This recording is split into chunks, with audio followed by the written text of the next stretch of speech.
राजीनामा खरं म्हणजे देण्याऐवजी या महाराष्ट्र राज्याचे मुख्यमंत्री देवेंद्रजी फडणवीस या आणि राष्ट्रवादी अजित पवार गटाच्या प्रमुख सुनेत्राताई पवार यांनी रुपाली चाकणकरांची हकालपट्टी करण्याची आवश्यकता होती। ज्या पद्धतीने महाराष्ट्रामध्ये अंधश्रद्धा विधेयक मंजूर होऊन सुद्धा रुपाली चाकणकरांसारख्या एका महिला आयोगाच्या अध्यक्षांनी अशा भोंदूगिरीचं समर्थन करणं, त्याचे म्हणजे त्यांनी केलेल्या पापामध्ये अप्रत्यक्षपणे सहकार्य करणं हे निषेधार्ह बाब तर आहेत, परंतु कॅप्टन खरातांच्या या संपूर्ण कारनाम्यामध्ये जे जे अडकलेले आहेत त्या सर्वांवर अशा पद्धतीची कारवाई होण्याची आवश्यकता आहे। रुपाली चाकणकरांनी काल राजीनामा देऊन साळसूतपणे आपली भूमिका मांडायचं जे नाटक केलेलं आहे हे सर्वस्वी झूट आहे।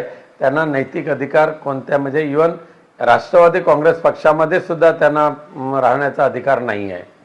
तर म्हटलं जात आहे की दीपक केसरकर यांनीच एकनाथ शिंदे आणि त्यांच्या कुटुंबांना कॅप्टन भोंदूबाबाचा पत्ता दाखवला आणि त्याच्याच माध्यमातून मग ते कामाख्यापर्यंत पोहोचलेले आहेत।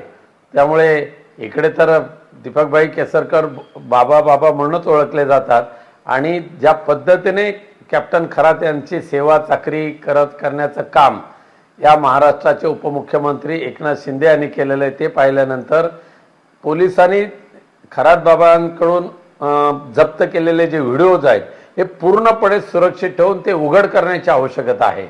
ते सार्वजनिकरित्या ते उघड करण्याची आवश्यकता आहे।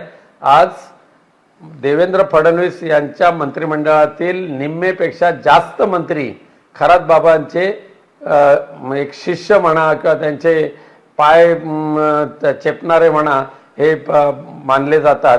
त्यामुळे ते खरात बाबांच्या या दुष्कृत्यामध्ये ह्या सगळ्या मंत्र्यांचा ज्या मंत्र्यांचा सहभाग आहे त्या सगळ्यांची हकालपट्टी महाराष्ट्राच्या मंत्रिमंडळातून करण्याची आवश्यकता आहे। त्यामध्ये ह्या महाराष्ट्राचे उपमुख्यमंत्री सुद्धा आले नक्कीच वाढणार की दीपकभाईंनी ज्या पद्धतीने अंधश्रद्धेचा बागुलबुवा केला होता आणि बाबागिरी करून मतदारसंघातल्या लोकांना फसवण्याचा धंदा केला होता त्याचं फळ तर त्यांना भोगावंच लागेल।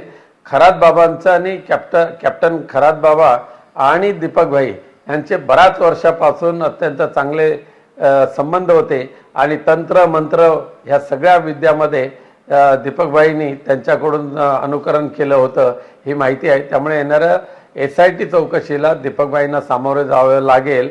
एवढंच नव्हे तर त्या म्हणजे सिंधुदुर्गाच्या देवदेवतांना प्रार्थना करेन की दीपक खरात कॅप्टन खरातांच्या व्हिडिओमध्ये अशा मंत्र्यांचे फोटो मिळू नये जेणेकरून सिंधुदुर्गाची प्रतिमा मलिन होऊ नये।